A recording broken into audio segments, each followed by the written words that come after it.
Чтоб они наш край не разрушали, чтоб как прежде можно было жить. 7-нче сыйныф укучысы Азалия Миңнегылова сүзләре күпләрнең күзләрен яшьләндерде. Сугышка киткәннәргә атап язылган юллар бүгендә актуаль. Улларын хәрби хезмәткә озатучы әти-әниләр хәзер шундый халәттә, әмма армиягә баруны бик кирәк дип саныйлар. Дулкынанам инде, икенче малаем китә. Икенчесе беренче служит кайтты инде хәзер. Икенче малаем. Ирятка кирәк инде барыбер. Әниләр икенче төрле сан карыйлар аларыннан кайткач. Барыбер.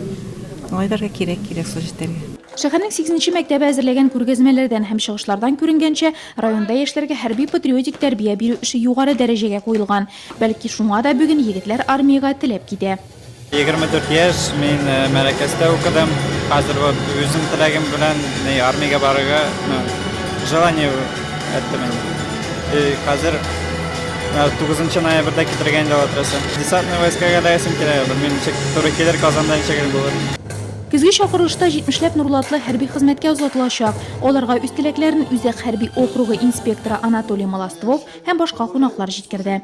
Во время службы показали себя только с хорошей стороны, чтобы здесь мы вместе с их родителями, вместе с матерями, которые, самое главное, будут ждать от них только хороших и приятных вестей. Наших ребят отправятся в различные рода и войск, в различные регионы нашей великой России, нашей Родины.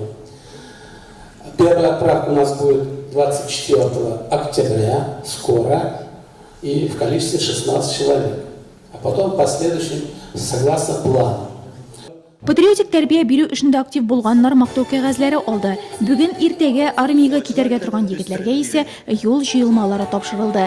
Җыр биюле бәйрәм тәэсирләре булачак солдатларга 1 елга җитсен дип оештыручылар аны онытылмаслык итәргә тырышты.